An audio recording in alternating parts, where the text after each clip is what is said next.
maboko pembe biseba Ototonga Kongo na biso azali na ye maboko pembe kombo na ye maboko pembe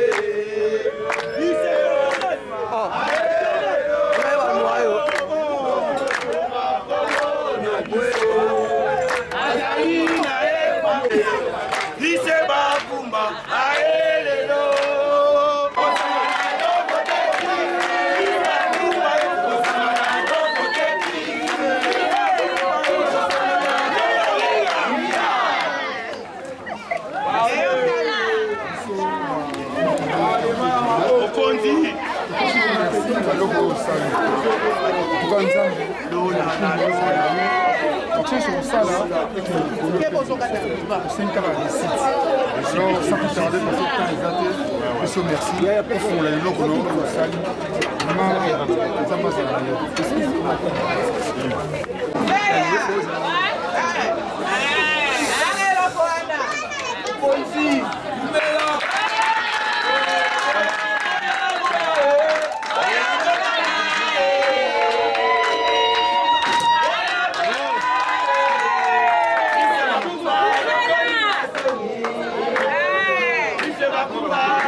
pembe biseba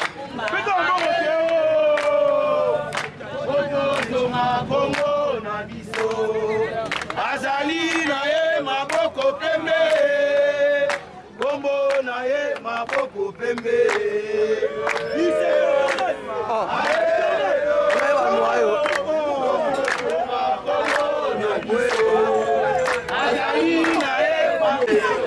biseba kumba aelelo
Vous venez là d'inaugurer les toilettes, les installations publiques.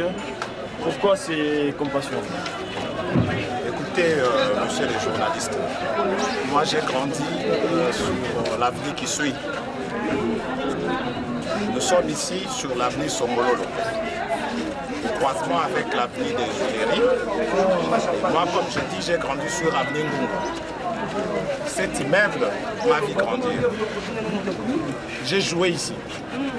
J'ai fait ce qu'on appelle les lipatés, les coucoulés. Je fais ça ici. C'est mon quartier.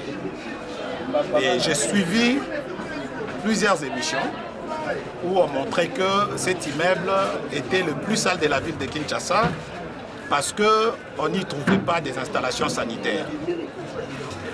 Quoi de plus normal de donner à mes frères et sœurs avec qui nous avons grandi ensemble ces installations pour que désormais qu'on puisse enlever ça de la catégorie de l'immeuble le plus sale tel que cela avait été dit par certains médias.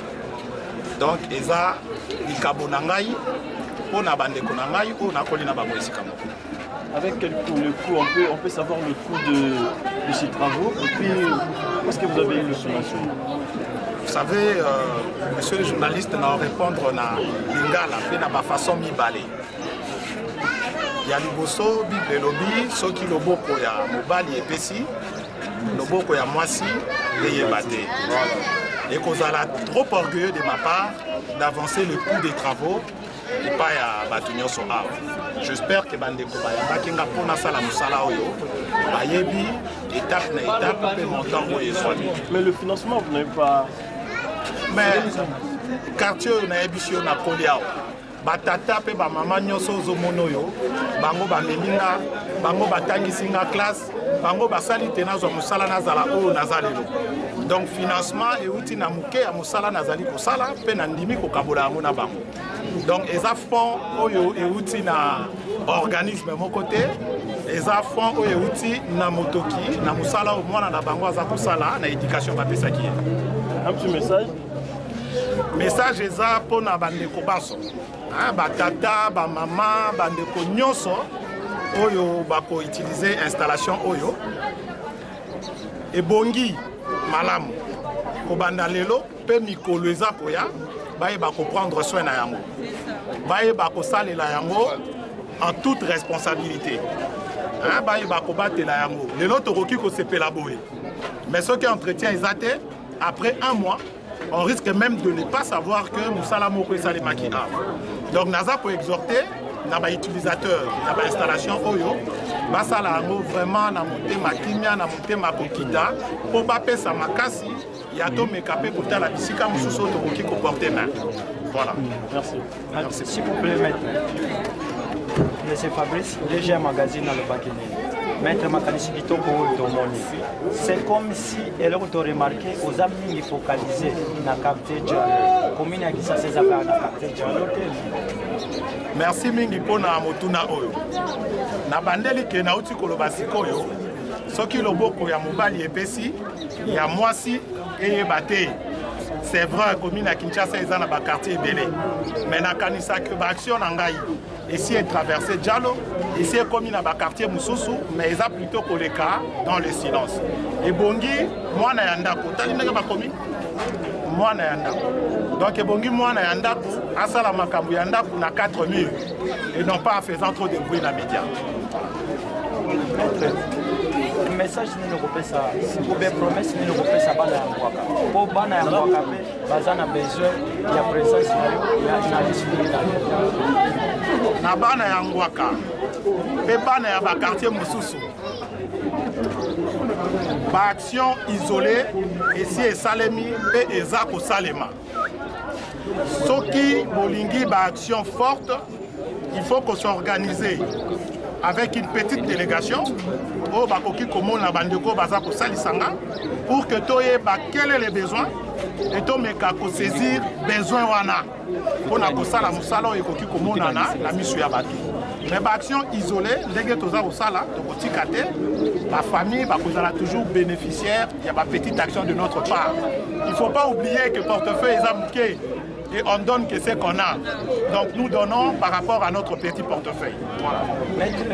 Mutuna ngai sukeza boy balobi pona komona yo eleki ata kutu processus ya sele eza ya solo dos to bingota pole yo na vi chance ya komona yo bande kona ngai balobi pona komona ngai procédure eleki mulai est-ce que eza ya solo réponse. Maître Chris, pardon, excusez. Mutuna ngeza boy. Na ba action na yo mingi tozomona oyo sala na commune ya Kinshasa surtout zo aider ba ndeko na yo mingi. Na ndenge makambo zo kendele surtout est-ce que maître Chris a la candidat a postuler et surtout na élection oyo zo koya kana mingi na décembre et surtout na côté ya députation. Voilà, nalingi ko préciser lo komoko. C'est vrai que Batouba Messani comme on a ba action en perspective il y a ba élection. Batouba Messani comme on a ba action soki mutuaza ko se projeter ko za la candidat plus tard. Mais je pense que bandekonyo so baza awa bayebi que maître Chris aza mwana ya ndaku avanda kana bandeko alia kana bandeko akabola kana bandeko et eza na perspective d'abord il y a élection T mais ce qui a ambition eza développé par après toko arrêter à monter. Ok, merci maître. Est-ce que maître Chris, question dans sur Gezali, c'est quoi l'idée principale? Il y a quoi ça la bandiko oyo toilette bien que yo aux amona ya commune aux appels mona ya quartier. O mettons to yeba. Idée principale il y a quoi ça lango. Eza base yani. Ndeko nanga journaliste. Et mon nini roza nango na ndaku na yo. Otondisi sani ya biloko za kolia na tango voisin la linzala. Et c'est moi ko kabolana bango ezali. Aisance oyo nga nazalaka na yango mpona kosala ba besoin physiologique nanga bango mpe basengeli kozala na yango ntina ya esengo yango wana. Ok, merci beaucoup. Napesa merci mingi nalobi awa sikoyo ke nakoli na quartier meuble emoninga ndenge naza kokola mais ndeko nakoli na ye na immeuble oyo eza le plan ye. Nalingi na pesa ye merci parce que na nzela na ye nde na salisi oui to non na ye mutu esali ke lelo batu bazala ndenge baza boye. Nalingi na souligner eloko moko devant le micro. Monsieur Leblanc a joué même pas 10 francs de ma part pour na kotika ete œuvre oyo esalema ndenge esalemi. Asali yango na motema moko pour permettre que bato nyonso baza awa bayeba pe ko utiliser ba installation lolenge esengeli. Na souligner eloko wana parce que okokaba mais okokabela nani soki mutu alingi te. Na komi kitisa na ye andimi ete boya lelo po botala nini oyo nga na kabi. Alors c'est une qualité na sengi bino nyonso bobetela ye mako.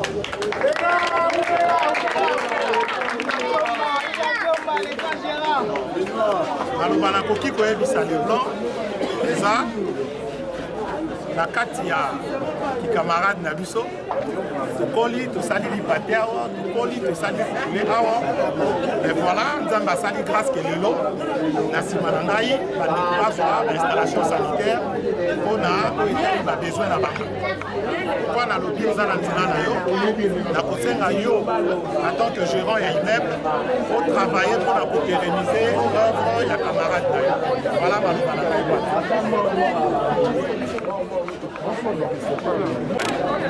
commencé à faire on a instructé le 23, le 25, c'est pas grave. Monsieur, merci beaucoup. Maboko.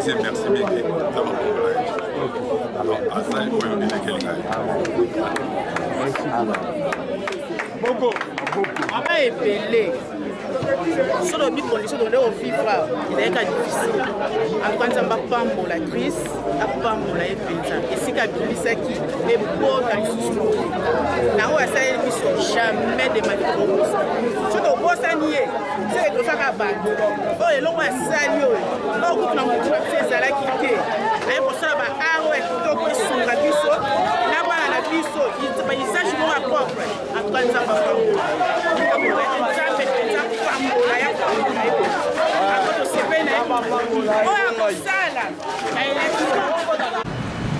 Cher ami fidèle internet, quand on est au bandai, quand on est au succès, mingi vraiment relobé te na se boyoki ba maloba o bandeko na biso ba lobeli bino et surtout ba bito ba fana na étage sali 15 ans et zanga toilette zanga douche mais lelo on a beaucoup capacité à mettre à Chris Bakumba lelo komoni en tout cas vraiment katongi bango ba toilette katongi bango pena ba douche en tout cas mingi vraiment relobé te lingi ba œuvre boye tongi penende ba misala ya boye vraiment en tout cas merci de mettre Chris en tout cas merci na bino pe ba Togo message pour la personne à Loyembo TV. Rendez-vous pour la prochaine numéro de s'abonner toujours dans Kati ya Loyembo TV. Maramba Bonde Tolingi na Congo, Maramba Boy Penande Tolingi. Au revoir. Chers amis fidèles internet, na c'est besoin mon immeuble haut. Immeuble haut il y a 4 niveaux. Et immeuble haut na 4 niveaux en haut. Basali 50 ans bazanga toilette, bazanga surtout pe douche, place ya de la place recevoir petit besoin. Immeuble Zabongo na commune ya Kinshasa, précisément na avenue Songololo, quartier Diallo, non le stade des Martyrs. Immeuble au basali 50 ans bazanga toilette. En tout cas lelo, beaucoup monde na bokasité à mettre que c'est ça Bakumba à tongela ki bango ba toilette, à tongela bango ba douche.